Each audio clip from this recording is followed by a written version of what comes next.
Hello and welcome back to another episode of Armchair Analysts, the only podcast still hoping for a late Euros call-up for Wayne Rooney. My name is Rupert Meadows and I've written and broadcasted about all things football on platforms such as TalkSport Radio and Give Me Sport. My co-host Cameron MacDonald has spent the last 3 years working as an FA licensed intermediary here in the UK. But above all else, we're fans. Yeah, thanks for that, Rupert. And at long last, we've come to the end of the 2020-21 Premier League season, and what a ride it's been. We've got our end-of-season awards to decide, a look at the provisional 33-man squad announced by Gareth Southgate earlier today, and lots more. As always, timestamps are in the description, and let's start off by looking at the final day of the season, because there was a lot going on, a really sort of exciting sort of final day of the season. Some people really went for it, some people flopped, but it didn't hurt them too much, and other people it hurt massively. Let's start with the top 4-6 finish, and maybe with Chelsea, Rupert. Sure thing, yeah, I mean, as you say, a bit of a wild ride, wasn't it? I mean, I'm quite happy in a way that, you know, the third, fourth, fifth place teams had a little bit of conflict going on, a bit of a back and forth, because obviously, you know, the first place was already decided and the three relegated was already decided. So it was nice that there was a little bit of, will they, won't they, about the afternoon. But it does just feel weird that the season's over, despite the fact that it has felt like a really long one. I don't know how you feel about that. I think that what you've sort of answered in a way almost your own question there, because I think part of the reason why it feels weird that the season's ended is that there wasn't that much of a ramp up to it, in as much as there usually is. Like, the teams got relegated quite early relative to, I mean, usually it's the last day of the season thing and there's 1 or 2 points. Obviously, you know, Man City won the league with ages of time to spare, so there wasn't so much of the sort of like, and another week and another week and another week outside of the whole top 4/top 6 thing, which even until recently, I think it was because Leicester fell away and Liverpool have just gone on this crazy run that there became more of a race sort of out of nowhere. It just felt like there was a less natural ramp. It felt like we'd almost sort of leveled off even up to like a few weeks ago. Yeah, that's a very fair point. Well, as you mentioned, let's start with Chelsea. Obviously, you know, they had a game to forget against Aston Villa, but, you know, they've got to be happy with ending up in the top 4, but obviously not in the way that they would have wanted to. Yeah, I think the funniest thing about this game happened before they even kicked the ball. It was do you see this thing that's been reported that they were complaining that part of the reason they lost was because they were unable to get on the ground? And I was like, oh, what's this? Is this like, you know, some sort of team espionage? Is this Marcelo Bielsa? He's cut the brakes to get back at, you know, Frank Lampard after the fact. It was some real Kloppian behaviour, wasn't it? Well, exactly. And then they were like, and the funny thing about it, so the complaint that Chelsea had was they were unable to get into the ground at first because the stewards were eating ice cream, but they were so specific about it. They were like, the stewards were eating ice cream with flakes and raspberry sauce. And I thought it was so funny, partly because I was like, why have you had to complain to the FA about it? Why did you not just say, like, guys, can you put down the ice creams and let us park? But that was sort of a weird little thing to come out there. The Mr. Whippy making an appearance on the final day of the season. But yeah, as he Chelsea should every season, I think. Well, but yeah, Chelsea with a loss, and they didn't lose out too hard because of this loss, because of course they did still finish top 4, but that's 3 losses out of the last 4 games for them heading into the Champions League final. There's a part of me that thinks about Chelsea over the years and sort of makes you go, oh, now they'll definitely win it because they're going to have that siege mentality. But there's another part that looks at them and then looks at how Man City finished off the season. Obviously they had a little bit of a hiccup against Newcastle and Brighton, but then just punished Everton on the final day. And it's making me worry a little bit on Chelsea's behalf. Are they going to be up to the challenge of the final if this is how the wheels are sort of coming off, and it's only through the virtue of Leicester having no chassis in the car left either that they've managed to get over the finish line first? Yeah, I do kind of agree with you there. I mean, obviously, Leicester bottled it, as Chelsea did as well. You know, Chelsea just happened to have a point on them going into the day. Whether or not, I mean, obviously Chelsea are not going into this final with any sort of momentum that they would like domestically. In Europe, they've been pretty good, but they really have to hope that just the introduction of like N'Golo Kante in midfield is going to immediately magically transform them, which, you know, we'd be lying if we said it hadn't happened before. Obviously, City have looked great, won 5-0, and they've got that added Sergio Aguero narrative of, you know, he's promised that he's not leaving until he's won them the trophy, and we know he's leaving, so that means that he has to win it. I'm worried about Chelsea as well. Yeah, I think City are looking pretty hot for this. It's funny you mentioned the Sergio Aguero thing, because he has always been, ever since his inaugural steps into the Premier League, he's always been a man who loves the narrative. Obviously, the whole Aguero thing was massive, but when he scored those 2 goals against Everton, with his first, he drew level with Wayne Rooney to be the most goals for one club, and with his second goal, his last goal ever as a Premier League player, he became the number 1 player for goals scored for a single club. So with that in mind, yeah, if I was a Chelsea fan, I'd be absolutely bricking it, being like, oh god, he said this several years ago, he's going to score 7 goals in the final. Yeah, I mean, he's surely going to hit the winner. And at that point, I'll be sad as well, because based on our discussion of who's better between Sergio Aguero and Didier Drogba, I won't have a leg to stand on with Didier Drogba anymore if Aguero does replicate the feats of Drogba in the Champions League final. Yeah, very true. I thought it was really funny that obviously this was the sort of Martin Tyler-esque narrative, but quite interesting that it was Bertrand Traore who got the goal and won the penalty for Aston Villa, and what a lovely goal it was as well. It was a great goal, yeah. I mean, a lovely set piece, obviously, clearly from the training ground, and Chelsea again, I guess, like quite maybe not symbolic that they conceded at least at first, well, both from set pieces, but I always just feel like when top clubs do concede from set pieces, that's just like a little bit of mentality being dropped at times. People not quite concentrating as much as they should, especially when it's so formulaic as it was for Bertrand Traore, which is not to take away from the finish, because it was a great finish. Yeah, the finish was one of those sort of like, how has he hit the ball quite like that kind of finishes? But it was a great little finish, and also a great game from Emi Martinez, who just denied Chelsea, all their chances to get in, except for obviously Chilled at the back end. But it didn't matter, because as we sort of mentioned earlier, Chelsea bottled it, but they were saved by the fact that the even bigger bottlers were Leicester, who pulled out just a woeful performance against Spurs, and with 15 minutes left to play in the season, they were 2-1 up, and they somehow conspired to lose 4-2. And last week I waxed, poetic. I was like, oh, well, what's the peak for this Leicester team? And I still do believe that. I still do believe that there's a lot of potential in that squad, and they could go places. But my God, they need to figure out how to play the final third of a season. It's not even the final third. I feel like it's like the last 2%. I don't know. I mean, my heart just went out to Jamie Vardy. I was like, you did your best, my friend. You won both penalties, you converted them both, and you just got let down pretty hard by the rest of the team. I mean, that second Gareth Bale goal, he just wanders through the middle. He really does. And I do take your point about 2%, but it's not like this is the first sort of... There have been a few Leicester games leading up to this. The Newcastle one was a big one. The draw against Southampton was a big one. The loss to West Ham was a big one. So there have been, all these games building up. Obviously, this was the final nail in the coffin, but they were sort of building up to this for quite a while. And it was leaving it to a game against Tottenham on the final day, even on the face of it, was not a smart idea.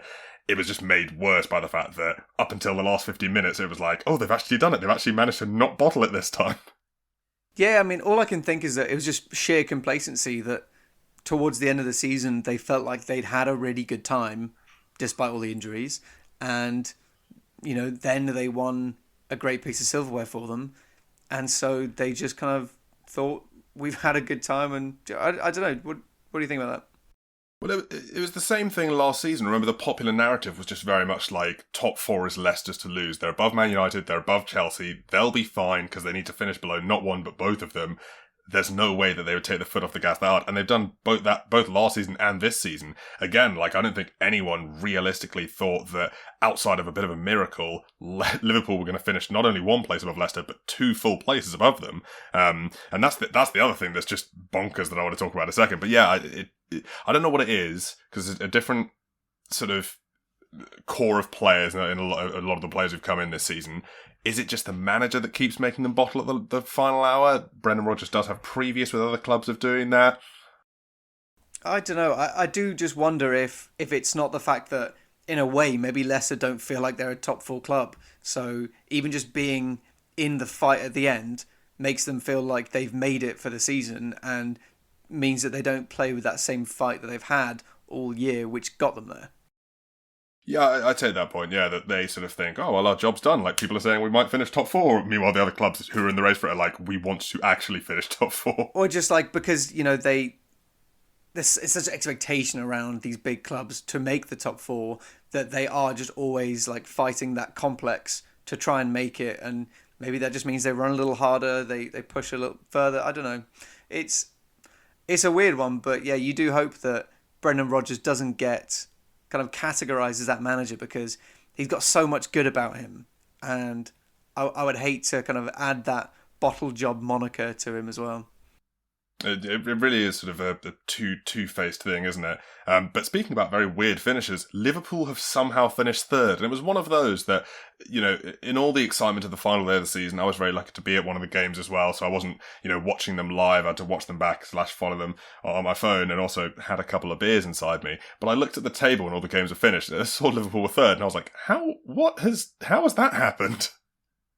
It was a weird one, wasn't it? Well, I think there are a couple of things that maybe contributed. The main thing is, I think, just that by the end of the season, because they hadn't done very well, since mid-April, they've only been in one competition, which has meant that despite all their injuries, they have been able to play at least a partially rested side. Yeah, that's definitely very true. And maybe there's a sense of sort of people not affording them as much respect as they might have at the start of the season because it's sort of, Liverpool, they're not the dangerous side they were. But they finished off the season with 5 wins in a row, which is great form. And that in tandem with Chelsea and Leicester just giving away points meant that they've sort of zipped ahead. I do think it's quite funny that a big part of this finish and the fact that they're going to get Champions League football next season is Alisson scoring. I think that's amazing. Yeah, you've got to love it, especially for, just for him as a guy, because he's had such a tough season. He lost, was it his father died, I think? I believe so, yeah. It's just been personally really hard on him, apparently, and he's had to miss games as a result. And yeah, it's obviously a narrative that you love to see that it was his outstanding header. It was such a good header. I was so surprised by it. That is going to mean that they make it. So all credit to him. He has fought, as you can tell by this, to the very last minute. He very much has. Just to put a question to you before we move into the last team that I want to talk about their finish. One of the things that people have loved to throw around a little bit, usually just to rattle Liverpool fans a bit, has been the term bad champions. Do you think that's fair to say of Liverpool now that they finished third? Because when they were sort of flirting around that sort of 7th place sort of position and it was looking like they might not even finish in Europe, much less top 4, that was something that had a little bit of justification. Do you think finishing third, obviously it's not finishing second and they're still a long way off first, but do you think it's fair to call them bad champions given all this? Well, I feel like, at least in my mind, when I hear the term bad champions, I think of a team that has just not competed for the title. And which would define them, yeah, for sure. Which would define them as bad champions. I think that they've saved a little bit of face, obviously, by this great run towards the end of the season, but I do just think in the long run, when we look at their season, it's not going to be made up of their last 5 games. It's going to be the whole season in which they have largely disappointed and their players individually have largely disappointed. So yeah, I kind of would say that they're bad champions, but I don't know. I'm willing to be told that I'm wrong. Do you have any strong feelings about it?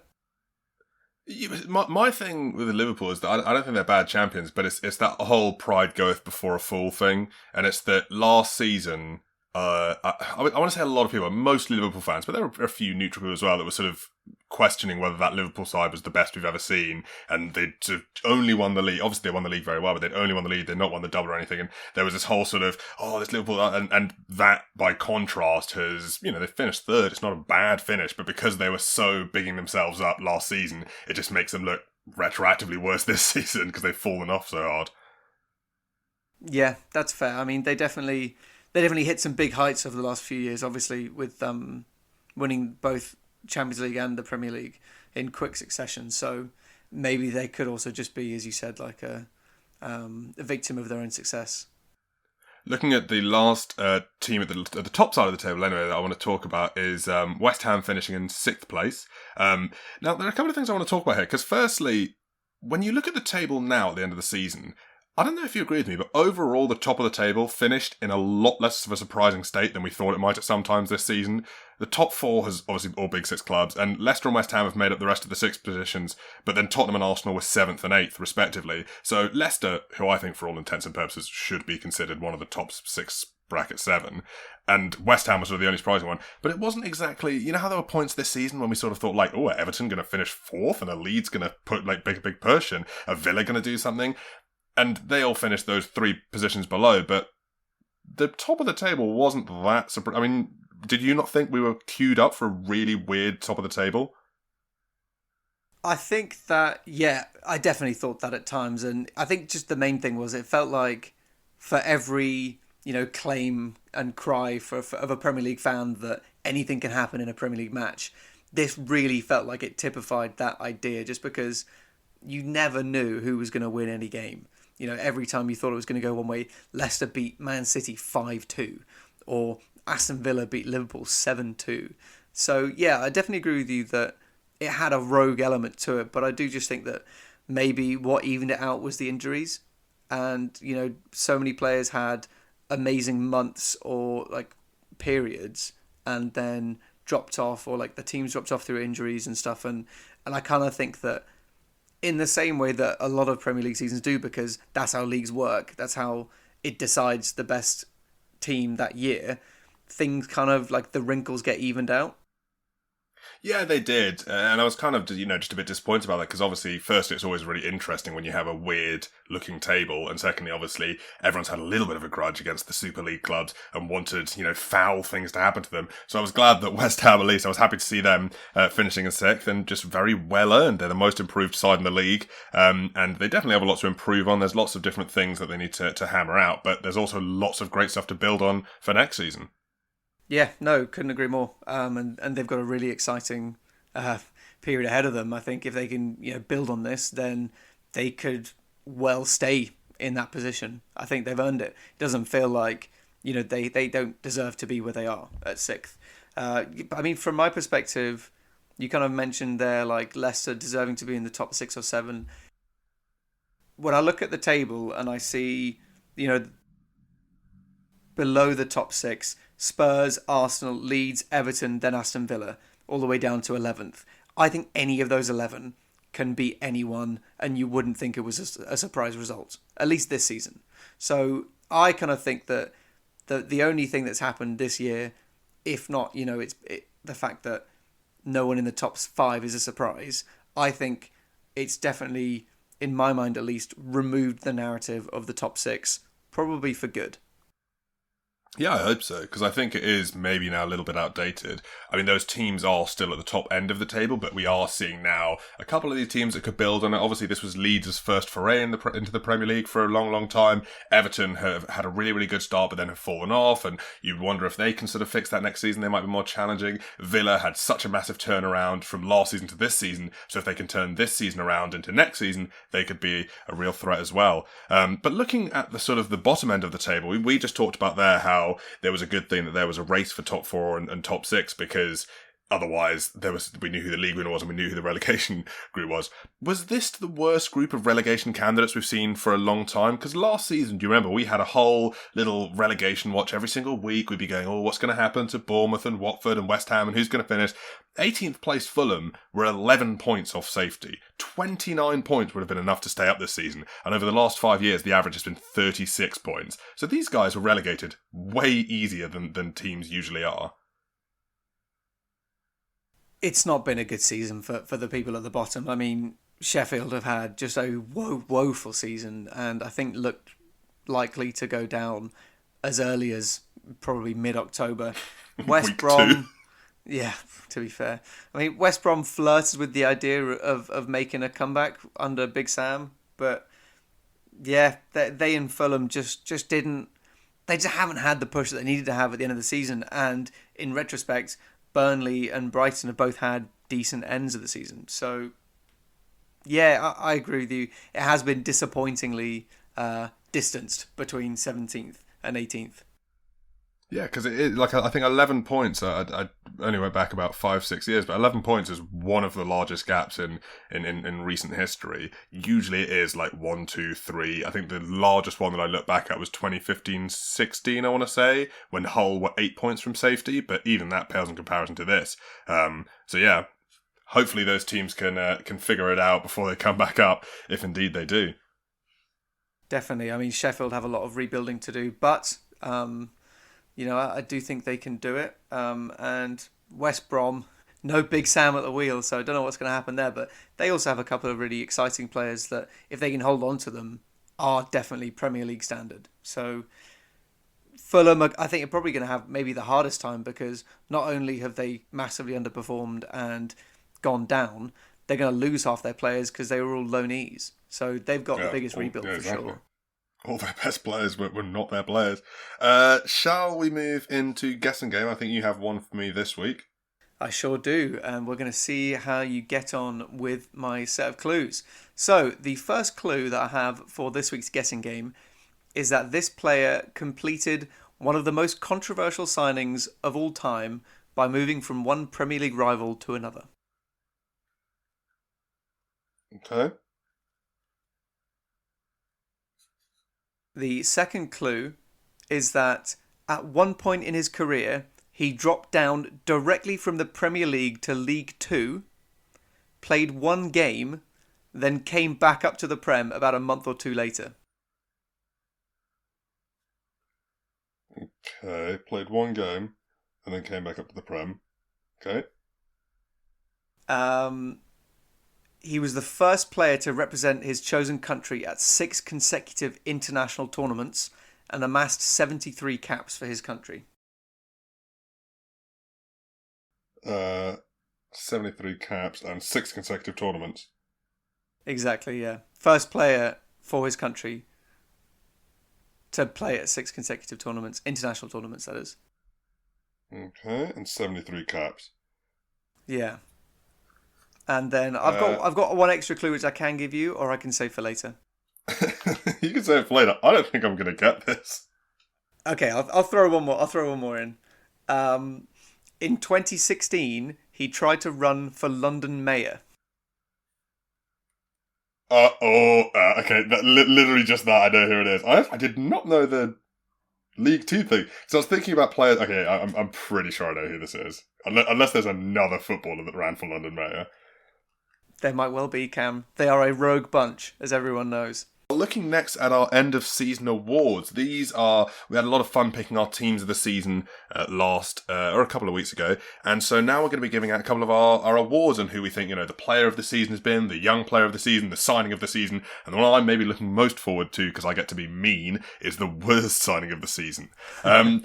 And much like with Team of the Season, just putting out some of the criteria, one small distinction I would maybe make, at least for me, you don't have to necessarily agree, but one of the distinctions I'd make between this and picking our Team of the Season is that when I was talking about the Team of the Season, I was thinking mostly about Premier League. So, because it was sort of the Premier League Team of the Season, I was thinking most about Premier League achievements. Obviously, achievements all over matter, but here I've thought a lot more about like what players have done in the Cups, what players have done in Europe, what players have done, all over, because it's just sort of who's been the best player overall.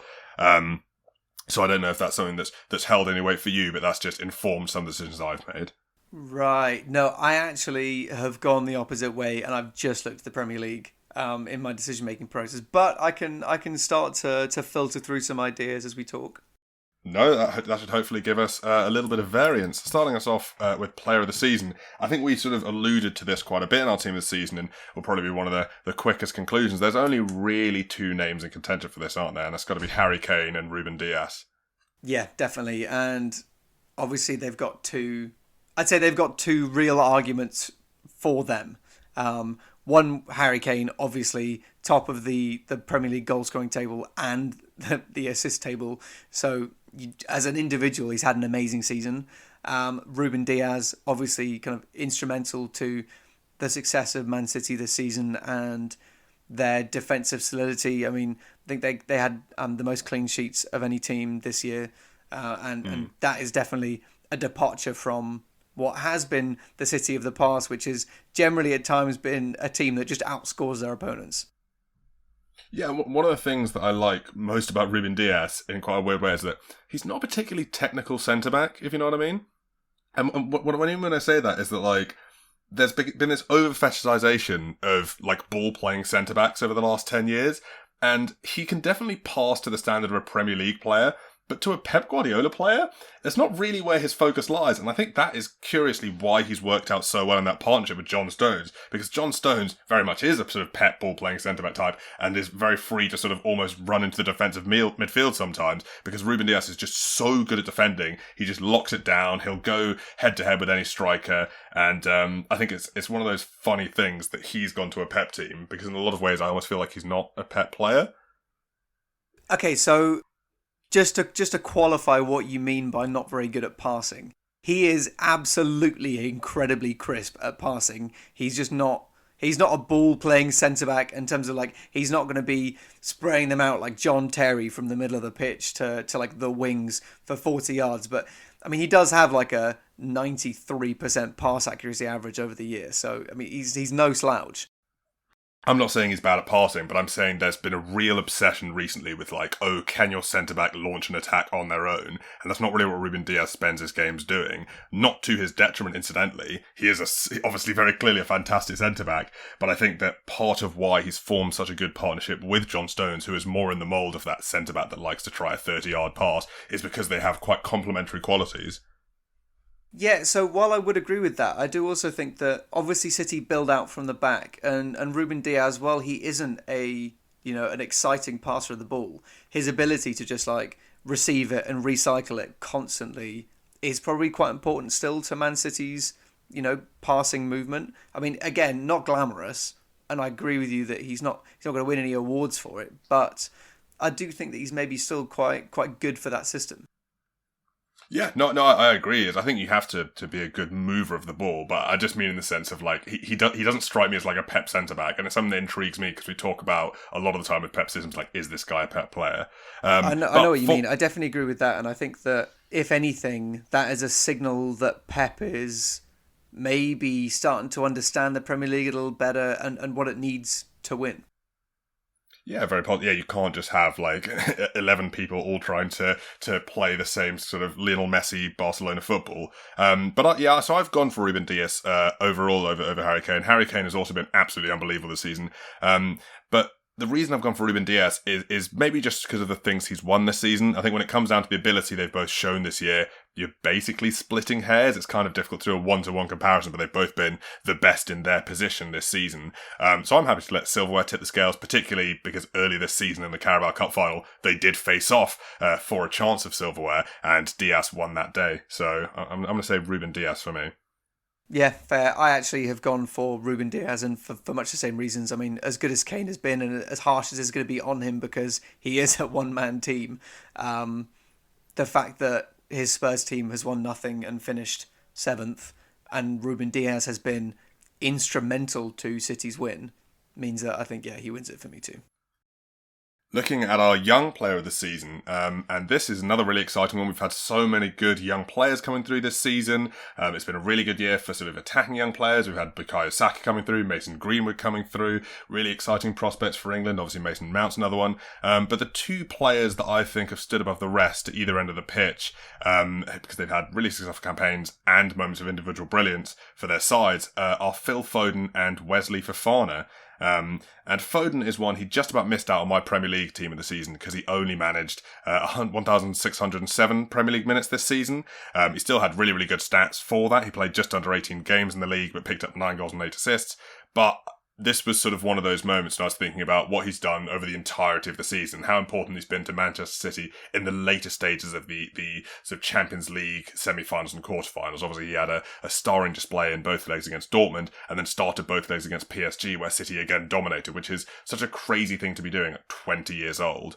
Fofana, on the other hand, has been fantastic in the league, but also was really, really good in the FA Cup final. Johnny Evans went off injured in the first half, and Leicester had to switch away from the system they were playing, and Fofana really stepped up in that game and was a huge part of the reason why they won. So both of them great in the league, and have sort of been lifted above some of the other young players I'm thinking of, like your Greenwoods or your Sacks, for example, because of what they've done in other competitions as well.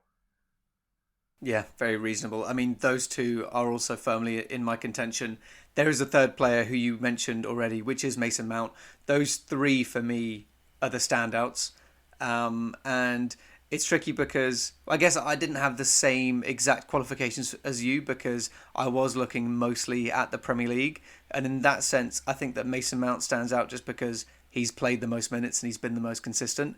I really wanted to mention Phil Foden because, like you, he didn't make my team of the season, but what a player he is and what a season he's had as a breakthrough. So definitely you got to mention him, especially if you're thinking of things like the Champions League and other tournaments. So to be honest, I'm really struggling to pick between those three personally because I think all three have really strong arguments for them. Again, Fofana for his performance in helping to win the FA Cup and his performances to help get Leicester to where they got to in the end. You've got to recognise him. I kind of feel like I'm splitting hairs at this point between those three as well. I feel like if we're looking at just like youngest player, then I want to discount Mason Mount despite the fact that he's under the age of like 23. Are you thinking of like a signing of the season? It's like value per year lived on the earth. Well, it's more just that, when you think of a young player, Fofana and Foden are just like, not a generation younger, but a couple of years younger. Yeah. I think I'm going to give it to Phil Foden. I was also going to give it to Phil Foden. The thing that I think put it over the edge for me at the end of everything is that not even just the silverware, but it's been what's been asked of him positionally this season.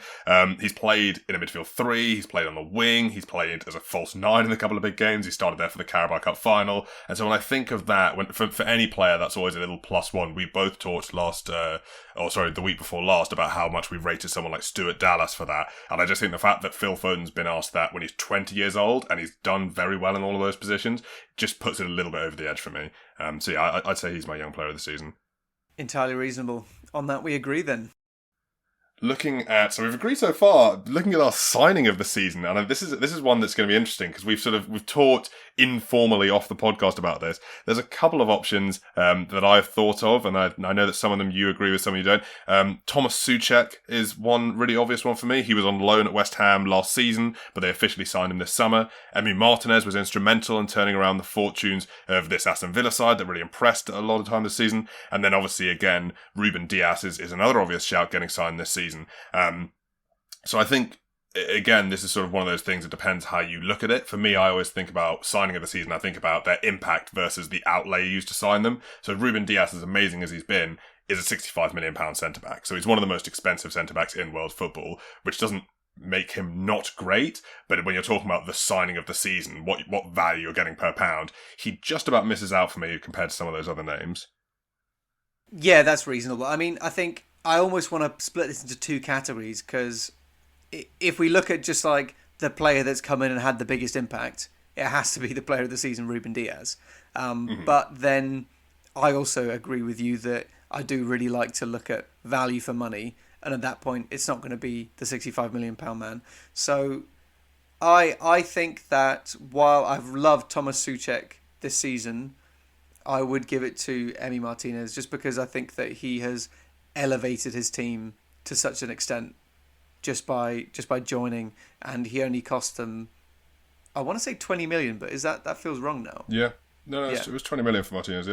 Yeah, I think that's completely fair. I was sort of wondering between these two as well. The one that I've actually gone for is Thomas Souček. He just edges out Martinez for me, just because I really value, and this is, again, my personal bet, but I really like a signing that comes a bit out of left field. And Martinez, not to say he wasn't an absolutely genius signing for Villa, but he played 23 games for Arsenal last season in all competitions, and he was the man between the sticks when they won the FA Cup. So as much as it was like what a great buy moment for Villa, it was also what a shocking sale moment from Arsenal. Whereas when I look at Thomas Souček, they've plucked him out of a completely different league, a league that, is generally speaking not as high quality as the Premier League. They've assessed his quality for them last season over about 13 games and then brought him in permanently for 18 million, and he's been their top scorer. So I think Martinez, has been very equally similar. I think it's splitting hairs again, but there's, for me, the obscurity factor of where Thomas Souček came from, just plucking him out of there, does it for me as like signing of the season, because I think like, oh god, wow, where have they found him from? Whereas Martinez, a lot of people were looking at him last season and going, oh, okay, this guy is a Premier League keeper. Yeah, do you know what? I actually quite like that as a metric. So I do rate that. I guess the other one that I want to throw into the mix, I might have one or two left. Thiago Silva. came in on a free. Yeah. Yeah, he's been a pretty good influence for the most part. He's had one or two shockers, but I mean, what centre-back doesn't over a full season? So yeah, no, I think that's fair. And then I guess, yeah, everyone else is kind of a level below. Players like Eberici, Eze and Rafinha, both kind of coming in for 16, 17 million, and they've had great impact, but not quite at the same level as the others. Yeah, I could very easily have seen myself, just now that you've mentioned Thiago Silva, it makes me think, had he played more and more frequently early this season, I could have also seen myself going for Edinson Cavani for free, because United have been like searching for this striker, and every season it's like, oh, are they going to buy Harry Kane for 150 million, or some other striker for 120 million? They managed to get one for free who has been doing it for them as long as he's played, so he might have been a shout if he'd started doing it early this season. Yeah, very reasonable. Moving into worst signing of the season, which is where I'm so excited because there are a lot of big options here. I think this is one where we might go very different in a lot of ones because it's kind of a difficult one to quantify. Because what is a worst signing? Is it a player that's played a decent amount of games but is shocking in those games, or is it a player that gets bought and is so unconvincing they just don't even get game time? For so sure. The players. Sorry, go on. No, I was just saying, so the players I've initially got on my shortlist, and I'm sure you'll have some to add or argue against, are Timo Werner, Willian, Donny van der Beek, Ryan Brewster, and Fabio Silva. Yeah, I mean, it's a bad list, by which I mean a good list. I think that I'm going to make my case for who I think is the standout bad signing of the season, and then I want to. Is there anything you'd add to that list? Incidentally, is this person not on that list, or are they on that list? They're on that list. I do have a special mention that I'll talk about later.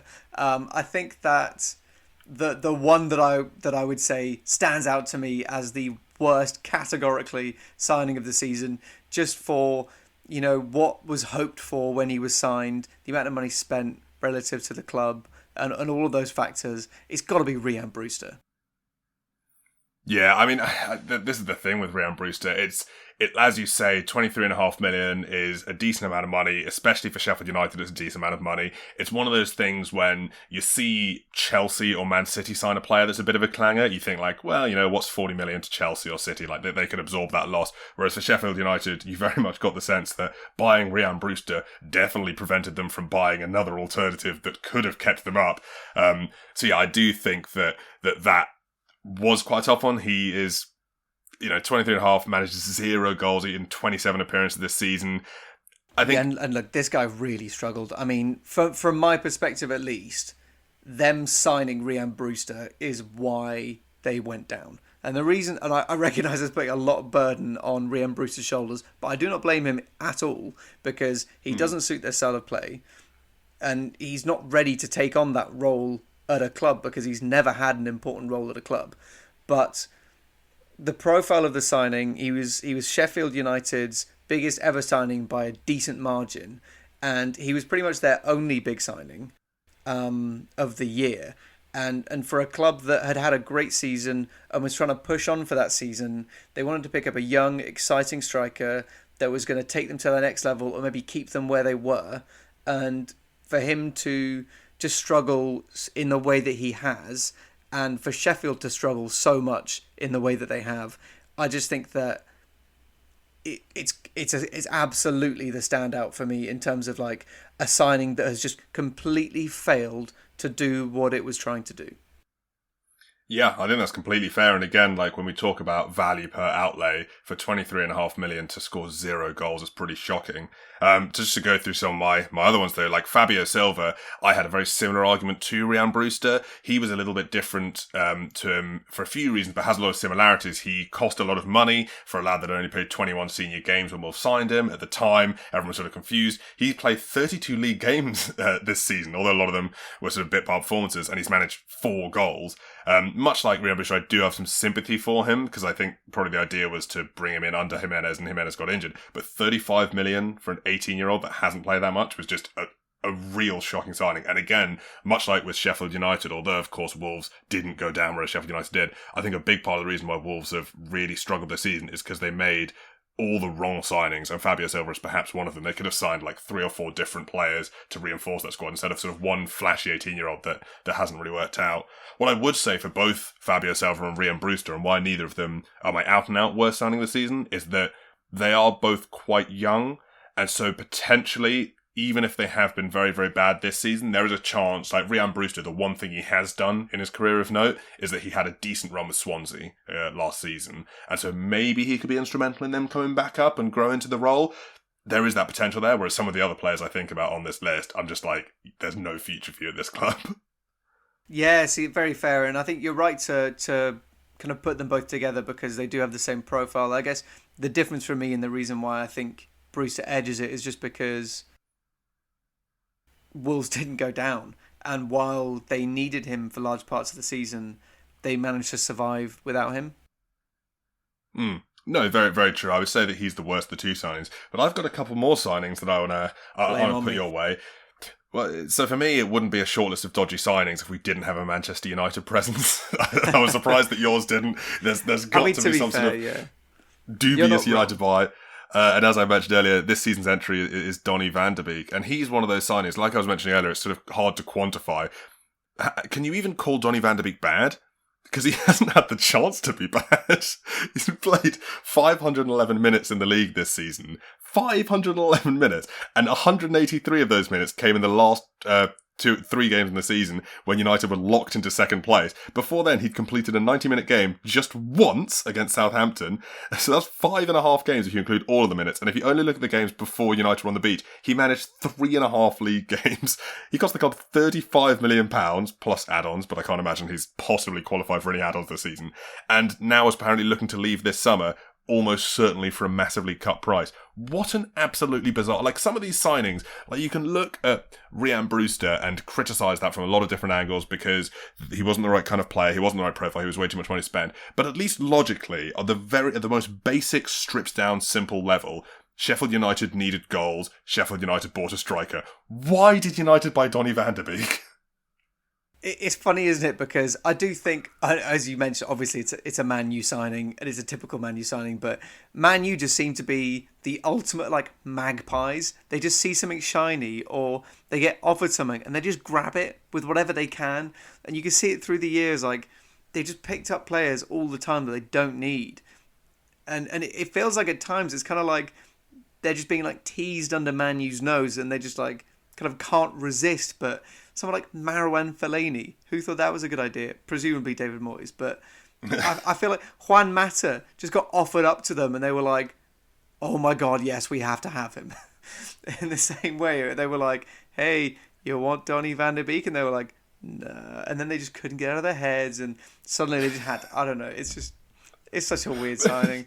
I'm fully with you. The manager clearly didn't want him though, because he got him and was just like, "Why is he here?" Just turned up to training. And he was like, "What is this?" Yeah, I mean, my heart goes out to you, Donny, because I don't think you've done anything to deserve the loss in profile that you've had this year as a player. That's the thing. It's like, can you even say he's had a bad season? He's my worst signing of the. He's in my shortlist rather for worst signing of the season. Not even because I think he's been particularly bad, but just because I'm like, this signing makes no sense at all. Yeah, fair. I mean, to be fair, I think there's one player that I would throw into the mix as someone whose signing just makes no sense, and I guess that would be like one of Liverpool's defensive signings. Someone like Ozan Kabak, just because. Why did you sign him and not a genuine established centre back, or someone like Kostas Tsimikas who played like 2 games for Liverpool this season despite being signed for like 12 million and did not help them at all during their like defensive woes. Yeah, they both fall in that wheelhouse. I didn't add either of them just because, like, Tsimikas, one of Liverpool's few good players this season has been Robertson, so I can see why he didn't get in. And Ozan Kabak and the other sort of backup centre-backs like Nat Phillips have sort of come in and played bit parts towards the very, very end of the season, and they've finally been like, oh, we've played centre-backs, we can win games. So I'm not putting them quite in the same wheelhouse as Donny 3.5 games before the season was over, Van de Beek. So while I do get that, I do think that those mid-season signings were as bizarre as the Donny van de Beek purchase. I think but so. The profile but then is bigger used in the for wrong Van way. de Beek, yeah, for sure. looking at we've talked there about sort of three players that haven't really had a lot of time to play, already covered themselves in glory bit part. How about a player that's played an awful lot? And that's Timo Werner. And he, I think, has got to be in the conversation. I know that there are some people out there, mostly Chelsea fans, will try and tell you he's had a good season. And they'll be like, oh, he's got a lot of assists. He's really important to our model. His movement's been great. And I can only assume, Rupert, that those people are either rampant optimists who are trying not to sort of like push him down on his first season, in which case, hey man, good for you. Great life outlook. I hope everything goes great. Or you're high, because it's just not realistic. Yeah, I mean, there's some real lying to yourself if you think he's had a good season. I guess I can only speak personally. The reason why he didn't make the final list for me, the reason he wasn't quite as bad as someone like Ryan Brewster, in my mind at least, despite the fact that he came for a lot of money and with a lot of, I guess, excitement around him that he's obviously massively failed to follow through with, is just the fact that, like you kind of said with Ryan Brewster and Adrian Silva. Fabio Silva, yeah. Fabio Silva, sorry. He's had enough good moments. He's got enough assists, despite the fact that he doesn't score any goals, that I think that he could be an okay signing in the long run. Maybe in the long run. I think that a lot of people have talked about the whole assist thing, and I think that's just moving the goalposts, which incidentally is something that would really help Timo Werner out. Chelsea bought him for all this money. Yeah, Chelsea bought him because he had this great goal-scoring record for Leipzig, and he had this great goal-scoring record for the games he played for Germany as well. He was not bought in to be someone who would play out on the wing, and that's where he's sort of been spending most of his time at Chelsea because he can't finish. And it's funny, even when we were talking about the Villa game earlier, maybe this is just a little bit of confirmation bias from me, but I was watching Chelsea play in that game, and there was one of it was like, did they not want to play the ball to him? Because every time Mason Mount had the ball in that game, he'd look forwards and see Timo Werner and be like, guess I'm shooting from range. And every time Pulisic or Azpilicueta had it, they'd be like, oh, I can cut back to Timo Werner in the box, or I could cross to the far post where Ben Chilwell, a better finisher, will have it. Yeah, true. I mean, it's actually one of the saddest things to watch, personally at least. One of the things that I hate to watch the most is just like players not trust their teammates around them and not pass to them. And I'm sure Chelsea fans will have ample memory of that kind of thing with, someone like Fernando Torres, who there's no one really quite wanted to give the ball to. But I think that Timo Werner definitely deserves to be in this conversation, but I don't think he deserves to win the title of to be the number most one dubious signing. Well, now we come to my last cut. Each one of these, I mean, Fabio Silva and Ryan Brewster have been the sort of same kind of bad signing, but each of them has sort of been a bad signing for a different reason to me. And the last one is Willian. And I'm sure a lot of people listening to this will be sort of thinking, like we've just talked about, like all these expensive players who've come in and been terrible. Willian was free. How can he be in the running for the worst signing of the season? And to those people, I would say, such is the disaster that has been Willian Borges in 2020-21. And the reason that I wanted to put him in the conversation is I think that sometimes the worst signing can be a signing who not only plays badly themselves, which he definitely did, but someone who plays so much and keeps other players out of the squad. I think Arsenal this season have had such a season of two halves. When you look at, it's very much cherry picking, but when you look at sort of the last 23 or 24 games or whatever it was since Christmas, they are above teams like Chelsea and they were second or third in the league or something like that. And I think that that's coincided with players like Emil Smith-Rowe getting more of a chance, Gabriel Martinelli getting more of a chance. Obviously, Ødegaard coming in was another huge one. But Willian, for the first half of the season for Arsenal, not only played appallingly himself, but he kept players like Nicola Pepe from getting a run or Emil Smith-Rowe getting into the side. And so he's sort of like, it's sort of like having a -1 player. It's like playing with 10 men almost. So I think, like not only did he hamper the team by being on the pitch, he hampered the people who were on the bench as well. And so for that reason, he's on my shortlist 100%. Yeah, I mean, I'm not going to argue with that because he started 16 games. It came on for a further 9. Got 1 goal. For an attacking midfielder, that's just completely unacceptable. I mean, 37 games in all competitions, 1 goal. Yeah, it's not good, is it? It's not outstanding. I mean, I guess 2 assists in 3 starts in the Europa League is kind of okay. Yeah, you got to look at the quality of the opponent there. I just think that's what I think about for me. I think he was sort of the whole spluttering style that Arsenal had that they never really recovered from and were doing so bad. I mean, I remember people joking about, like, joking and sort of joking less and less each week at the start of the season when Arsenal were like, haha, are they going to get relegated? And then players like Pepe came in and took his place and actually got a run and have been the players behind Arsenal's upturn in form. And unfortunately, it's been way too late for that upturn in form to mean anything. But yeah, I think he's just absolutely wrecked them. And what he doesn't have that someone like Werner or Silva or Brewster might have going for them is that he is not only very, very old, so he's not like a young, promising lad. He also apparently wants to leave. He came out today and said he wanted to go back to Chelsea. So he's literally just like strolled in, destroyed Arsenal's season, gone back to Chelsea. Yeah, the ultimate secret agent. I mean, I kind of feel like he's had those bad attitude moments before. I think he kind of pushed his way out of Chelsea as well, and has behaved quite badly on things like social media at times by like speaking out and being a bit dissenty. So yeah, he's not someone that you'd really probably want in your dressing room. And yeah, I don't disagree with you. He's had a pretty woeful season, and he's played way too many times to really not be in this conversation. I think maybe in terms of expectation, he's the signing that I look at most as a big letdown, because of all the other players you look at on the list. Fabio Silva, when he came over, it was very much like, Wolves have paid that much for an 18-year-old who's played 21 senior games. That's an odd one. When Ryan Brewster went to Sheffield United, everyone went, Ryan Brewster, really? When Donny van de Beek went over to Man United, there were some fans that were excited about it, but a lot of fans were going, why have we signed him? Timo Werner, Chelsea fans were very, very excited about, but there was also that question mark, largely because Chelsea have had a lot of strikes like this in the past, but also just because this happens to new players in the Premier League, that was like, he should be good, right? Whereas Willian, the whole thing surrounding him was ostensibly, look, he's played in the Premier League for a decade, he's got experience, he might not be the most glamorous player now, but he has guaranteed results, and he's been anything but that. Yeah, well, I personally haven't really thought of him as an exceptional player for a while. But I do agree with you that there was real disappointment around him, just because, I don't know if you remember, but like the first game of the season, he had a worldie. He got 2 assists where Arsenal won 3-0 comfortably against Fulham. Everyone thought, what a good signing. This guy. Yeah, but so I agree with you there. But I'm gonna have to push you. Who is the all-time worst signing?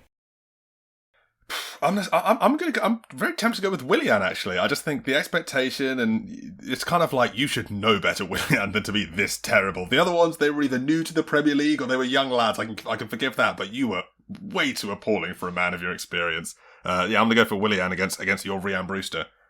Very reasonable. I mean, I don't think anyone's going to argue too hard against either of those. I think there was one player, as I mentioned, that I want to give special notice to, and for maybe just the weirdest signing of the season, and it's got to be Robert Snodgrass. How can you not have an award without a shortlist involving a man who broke the law to sign for his club and then played like 4 minutes? yeah, that's a good shout for that, and also didn't keep West Brom up. 100%. Moving into useless trivia before we wrap up with England at the Euros.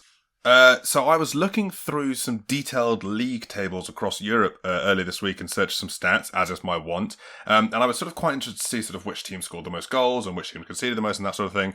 And although the team that scored the most goals in Europe's top 5 leagues was Bayern, it's actually a team that you might not expect that took the most shots over the course of the last season. It wasn't a PSG or a Bayern or a Manchester City. It was actually Napoli, who finished 5th place in Serie A. Moreover, the team that took the second most shots in Europe's top 5 leagues was Atalanta, who finished 3rd in Serie A. Additionally, Atalanta scored the second most goals from open play of any side in Europe's top 5 leagues, only coming behind Bayern Munich. So much for everyone talking about how good Italian defenders are. Well, I mean, I guess that doesn't necessarily directly translate to goals conceded. It might just be that Italian defenders are so good to frustrate their opponents that they just take wild shots from anywhere. No, but Atalanta have the second most goals from second play of any team that aren't Bayern Munich, which I thought was crazy. Yeah, I mean, to be fair, that is pretty wild. And as you say, not quite what you would expect. Place. Yeah, well, I mean, I always have my vendetta. I think I've talked about this before on the podcast against people who are like, a good old, the Catenaccio Italian centre-backs, and I'm like, get updated. So I was looking at this and I was like, numerical proof. Yeah, reasonable. I've got quite a fun one for you just because I think you like this kind of thing, which is that, did you know in the last 3 seasons, Man City and Liverpool have managed to score exactly the same amount of points? That's very interesting. I did not know that. That's crazy. So yeah, over the last 3, they've both got 265 points total. Jeez. I wonder who's going to... So there could be a death match for the 4th season. Figure it out. Supposedly, yeah. That's great. Looking last at the Euros and England's chances, this morning we had, or this afternoon maybe it was, we had Gareth Southgate come out very indecisively with a 33-man provisional squad. He sort of said that because the Champions League final has 2 English sides and the Europa League has 1 English side, he's going to wait until these finish to announce his final 26-man squad. So we've been given this 33-man squad that's going to have to be trimmed down to 26. And for anyone who's watching on YouTube, I'm going to put that up there now. But for those of you who are listening and aren't familiar with this yet somehow, it's Jordan Pickford, Dean Henderson, Sam Johnston and Aaron Ramsdale as the 4 keepers. The defenders are John Stones, Harry Maguire, Luke Shaw, Ben Chilwell, Kyle Walker, Kieran Trippier, Reece James, Connor Cody, Ben Godfrey, Ben White, Trent Alexander-Arnold and Tyrone Mings. The midfielders are Calvin Phillips, Declan Rice, James Ward-Prowse, Jordan Henderson, Mason Mount, Jude Bellingham and Jesse Lingard. And the forwards are Phil Foden, Jadon Sancho, Raheem Sterling, Dominic Calvert-Lewin, Marcus Rashford, Harry Kane, Bukayo Saka, Jack Grealish, Mason Greenwood and Ollie Watkins. So a pretty strong squad, a lot of interesting names in there. I'm very happy to see Jack Grealish and Jude Bellingham, for example, who there are a few question marks over. And also some names that people are surprised to not see in there. Obviously, you've got players like Nick Pope, who is still injured, who hasn't made the squad. And a lot of people who hate themselves or don't support England are surprised to not see Eric Dyer in there. But the question now, Rupert, is to look at that squad and which 7 do we think we'd cut out from that squad? Yeah. I'll be honest, I don't know how confident I am in the 7 that I'm going to choose now to cut out. I'll just run by you one by one. I guess the main thing I would say is it is quite non-committal from Gareth Southgate, but I actually don't mind it, just because there's at least one player in here that I think deserves recognition, but I don't think should necessarily make the final cut. So I don't mind that they've gotten into this little halfway house and then they're going to get trimmed later on. The first one is just one of the 4 keepers has to go, and I think of the profiles of the 4, the seasons that they had, it's probably Aaron Ramsdale. That's the first one I had cut as well. I looked at that and I was like, has he done enough this season to merit that? And is there really no better option? He's kind of, we were talking about Rhian Brewster being a bad signing. I don't think Ramsdale was because they had to sign a keeper. But yeah, he's not exactly been amazing this season. He's been all right, but to play for England. So I agree on that one. Yeah, that was my first 2. I just think, he's the one that he's gotten in, and I think he's a very good keeper, and he could, obviously improve with time, but he's the one for me that was put in because Nick Pope was out. The next one, I've actually got 3 defenders that I'm going to take out, which might be one too many for, a side that's going to probably play 3 at the back. If one of those defenders is a right back, save that till last. Let's go through your other 2 defenders first. Okay, I've got rid of Ben White. I like him, but I don't think he's as good as or as ready as the other centre backs on the list. Interesting. I've actually kept Ben White in just because he has a little bit of an ability to play 2 different positions. He can play at centre back and defensive midfield. I've gone for Ben Godfrey as one of the centre backs I've taken out. Much like Ben White, except for the fact that he sort of can't play those 2 positions. He's a really solid player, but I just don't think he's at the level of the rest of the names that have been selected here. Everton have sort of had their ups and downs defensively, and he has come on quite a bit, but not enough that I would entrust him with a spot in the squad. Yeah, fair enough. I mean, so look, I've also taken him out of my squad.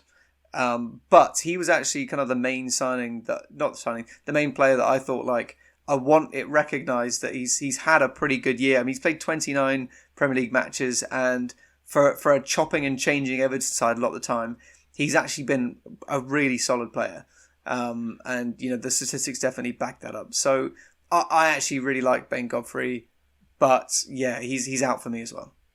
He's had a good breakout year, but I wouldn't say it. So then your other centre-back is not the centre-back I've gone for, which is Conor Cody, who I think was obviously really good last season. By all accounts, everyone who plays with him, both at international level and for Wolves, has said that he's a really good figure in the dressing room. He's real leadership material. But Wolves have been not only quite bad results-wise, but just really bad to watch this season. And I think part of that is because they've shifted away from a back three to a back four, and Cody seems to need to be the sort of central centre-back in a back three to work out, which is not to say that England won't necessarily play that, but if he's one of the centre-backs and someone else gets injured, it kind of limits your ability to switch between those two systems, whereas someone like John Stones, I think, enables you to play in both those systems. Yeah, I mean, that, to be fair, I mean, that's a reasonable shout if he does struggle to switch between the two. I've kept him in just because, as you said, like, he is a good presence in the dressing room and he does have a little bit of experience, but I'm not going to argue too hard about it. He's definitely, on the fringes of my squad. The other player that I've gotten rid of is Kieran Trippier. Right, so I was going to say the right-back wars, because obviously this is the big question for England. There are those four right-backs, Kyle Walker, Kieran Trippier, Reece James, and Trent Alexander-Arnold, and having four right-backs in the squad, you don't really need that, but they're all quite good, so who do you drop? And you've gone for Kieran Trippier. Yeah, well, look, I mean, Kieran Trippier can play on the left, and has played on the left for England. So he does have that versatility, which you've got to, admire and want in your squad, but for me, I just think, yeah, he's 30. All of the other, right back options are really vibrant, really exciting, talented players. And I just feel like Kieran Trippier's moved a little past that now. So my right back, and I know this is going to make some people kick off, I've actually gone for Trent Alexander-Arnold. Wow, there you go. And this it might sound like a bit of a weird one, but I just think when you look at those right backs, Kyle Walker is, for better or for worse, he's the first choice for Gareth Southgate. I look at Trippier, and just as you mentioned, he can play at left back. He's just come off the back of a great season with Atletico. He has the ability to take set pieces as well, which I think is really, really important. England don't have a huge amount of set piece specialists. James Ward-Prowse is in this squad, but he's not necessarily going to start. And so I think the ability to have a right back that can also take a really good free kick is really important. And when I look at Reece James has obviously had a very, very good season. But in terms of playing profile, I think he's really similar to Kyle Walker. And so if Kyle Walker, who is the first choice in the system that Gareth Southgate wants to play, gets injured, I think Reece James is the perfect person to just come in and replace him perfectly in that. So, and I think one of England's strengths is that they do have a system that can tailor to different opponents. But I think between Trippier and Walker, you've got two different enough fullbacks. And then Reece James is sort of a perfect replacement for our first choice right back if he gets injured and we don't want to change shape. Yeah, see, that's really interesting because, I mean, obviously, like, Trent Alexander-Arnold is quite good at taking free kicks as well. And has, he gets a lot of assists from set pieces. So I get what you're saying, but I feel like from my perspective, the reason why Trent Alexander-Arnold is great is because, like you mentioned as being a negative for Conor Cody, Trent Alexander-Arnold is great at both right wing back and at right back. Whereas personally, I kind of feel like someone like Reece James or Kyle Walker, they're good at right back or as like the furthest right centre back of the back five. So I think they've got slightly different profiles, and I think that Trent just does offer too much going forward to be ignored, despite the fact that he ostensibly has had a season not up to the standards that he's set himself over the last few years. Yeah, it's a tough one. If he doesn't go, he'll be the best English player not at the tournament, for sure. But it's just hard when you have like four players there and three of them have had good seasons and sort of covered themselves in individual glory. And Trent has had, to be fair, a bit of a muted season. I also do think that if he gets left out of the Euros, he's going to go nuts next season and just like play out of his skin. Because remember when that squad got announced and he had like a 5-game run of just great form? I think it'd be so funny to see him next season if he doesn't play in the Euros, just like score 10 goals in the first 5 games. And I was like, oh, Trent. Very true. I mean, that is a hot take, Cam. That is a hot take. And I'm sure, as you said, some people will fight you with all they've got. But those are our three. We've actually, interestingly, each chosen 3 defenders not to take. Let's move into midfield. I've only got one midfielder that I'm going to kick out. As have I. Who have you gone for? Well, again, I feel bad for him because I do like him as a player, but it's Calvin Phillips. I just don't think he's quite at the level of the others. Yeah, I think that's very fair. I think, that there's he's shown good spots, but I think that is he the most exciting player we have in terms of being a ball winner? No. In terms of sort of bringing the ball forwards, not really. I think he gets outdone by, for example, like Rice and Bellingham in those sort of qualities respectively. So yeah, I can understand that. Mine that I've gone for is a player who I think has been really, really good for England recently, but just hasn't played any football since February, and that's Jordan Henderson.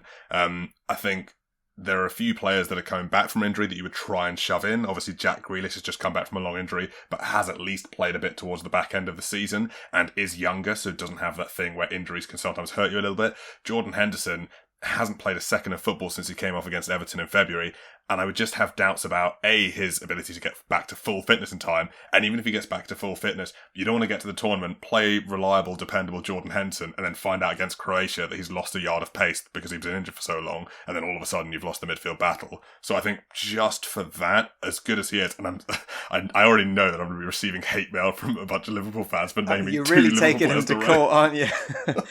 I actually I disagree, and I might be one of those, like, I don't know, weird old heads that just kind of thinks that you need older players in a squad, but I really do think that his presence in the dressing room is going to be absolutely vital if England are going to get any sort of success out of this thing.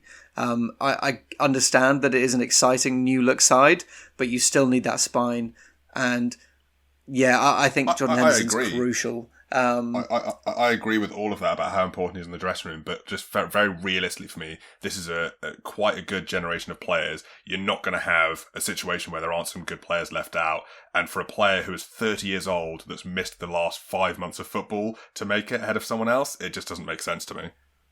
I get what you're saying, but I don't think anyone else, apart from maybe Harry Kane, has that profile as a player, of a leader. I really do have a lot of respect for him in a way that I would be surprised. I would have been surprised 3 years ago for saying, but yeah, he's come on leaps and bounds in my mind, as in everyone else's mind. So I want to give him credit. I think that to get rid of him would be to throw the football out with the bathwater, and yeah, he definitely firmly makes my side. Fair enough. Looking at forwards, my first one is a player that, much like you were sort of talking about Henson there, these have all been such hard omissions, especially as I sort of thought about like the last places, and this is one of the last ones I did, and that's Bukayo Saka. I think he's a tremendous talent, and I think he's just one of the most exciting players that I've seen for a long time, but he's just so unlucky to A, play for Arsenal, where, he hasn't exactly been surrounded with players that can show off as good, and B, he plays in a position where England have so much established cover. He can play as a winger or a left back, but as a winger, you can't justify his inclusion ahead of players like Grealish or Foden or Sancho. And at left back, you can't really justify his inclusion over Shaw or Chilwell. And Trippier as a potential emergency player, as we mentioned there. So I think Bukayo Saka is just, on the one hand, maybe if he played for sort of like a Man City or someone like that, where he could play with a bunch of other top quality players, we would have seen him even better. But just this season, he's been let down by his side, and also, based on that, you can't put him in ahead of any of the players that he shares a position with. Yeah, he doesn't make the side for me either, and I agree with you largely on the points that you've made. And I don't really think that he comes unstuck for being a versatile player, because when you look at a side that you're going to take to an international tournament, it can be so defined by a couple of key injuries that it's always really good to have versatile players, as we've mentioned a couple of times. But yeah, I just think that what you said is true, which is that he's not going to be third. He's only going to be third or fourth choice maximum for either position. And yeah, I think I'm in agreement with you. That's exactly the thing. It's like having a versatile player that can play in two fairly different positions is a real boon for most international tournaments. It just so happens for Saka that he's in the unfortunate position where both his primary and secondary positions are well covered. For sure, yeah. Well, it's now my turn with my seventh player to make some enemies, because the final player that is omitted from my side is none other than Mason Greenwood. Interesting. Okay, walk me through that one. I think that the main thing is, in a similar way to Bukayo Saka, I just think that this tournament's come a little too early for him. I like him as a player. I think he's a great talent. He's going to be an absolute class player in the future, but I just don't think he's got the profile of any of the other wingers. And he's only played 21 games. He's only started 21 games, sorry, in the Prem. He's got a decent amount of minutes this season, but I think that when I look at the other players that are making it, his upside is always going to be more of a factor than his actual input. And I don't think we need that because we're already bringing a couple of really exciting young players in Phil Foden and Jude Bellingham. So I just think that I'm confident Mason Greenwood will be in contention, and I'll put him in my sides in a year or two's time, but not this year. I think that's very fair, and I think it's very similar to Saka. I'm sure both of these players will feature for England sides for the next decade and a half, but maybe this one has come a bit too early for them. I've actually kept Mason Greenwood in my side. He was definitely one that I thought about leaving out, but I have gone with an out-and-out striker taking out. I just think, how many out-and-out strikers does the squad need when it's likely to be starting with a front three? So, even if striker, I just don't see how many you need. So the player I've left out is Harry Kane. No reaction to that one. I just decided to blank that one. No, the player I've left out is Ollie Watkins. And another player that, to be fair, I would have loved for you to then go on to try and argue why you think Kane shouldn't make it. Just want to give other young players a chance. I just feel like Ollie Watkins had a great year. It's time for Dominic Ollie Watkins, I mean, he's just been great this season, but you've got so many other players there. You've got Dominic Calvert-Lewin there. Marcus Rashford can play up front as well. Mason Greenwood as well can potentially slip into that role. And I just think his profile is quite similar to Dominic Calvert-Lewin's, who I think it just happens to be a better striker. I think much like Saka, he's just got unlucky. See, I'm going to disagree with you there just because I think that Ollie Watkins has a lot more for his side outside of the 6-yard box. I think that DCL is a great striker for someone that is going to finish a chance. But Ollie Watkins, if you look at the profile that he has in Aston Villa's attack, he creates a lot of chances. He's often holding up play, harrying for possession, taking it into the corners, beating players. I think that he's got a much better, well-rounded game than Dominic Calvert-Lewin. And for that reason, I kind of think they offer a little bit of different things. And, I would happily bring a second one of those on as a second striker, for example, if you're chasing a match. And that's why I kind of think it's quite good to keep 3 in the side, but I definitely get where you're coming from, and I'm sure one of those wingers as well could operate as a pretty solid false 9 as long as it's not Raheem Sterling. I think I'd say that point. I do think that they have some differences, but I also think that some of the differences that come through for them is because of the different teams they play for. Like Ollie Watkins' hold-up play and ability to create space in the box is served by the fact that Villa like to play with wingers who come inside, whereas Dominic Calvert-Lewin plays with wingers that like to drift a lot of the time. So he's really, really good in the air, for example, and has a great jump. I don't think that Ollie Watkins necessarily doesn't have that. We just don't see it as often because that's not as much as Villa play relative to Everton, for example. Yeah, I don't disagree. Also, I just completely blanked when you said Harry Kane. My mind just went. I was like, no, he has to be there. So those are our omissions. I would love to talk to you at length about, how we measure up to some of the other teams at the tournament, how far we think we can go. Is Southgate the guy to take us to a trophy? But I think we should probably just save those for a later episode where we talk about England and the Euros in general, so we're not keeping the listeners for too long. That shall we resolve entirely reasonable guessing game? Yeah, let's. So I'll give out the clues. I'll give it the clues one more time. Let me do the clues. So the first clue, I actually got 4 for you this week. Aren't you lucky? The first clue is that this player completed one of the most controversial signings of all time by moving from one Premier League rival to another. This player was the first player to represent his chosen country at 6 consecutive international tournaments and amassed 73 caps for his country over the course of his career. And at one point in his career, he dropped down directly from Premier League to League 2, played 1 game, then came back up to the Prem about a month or 2 later.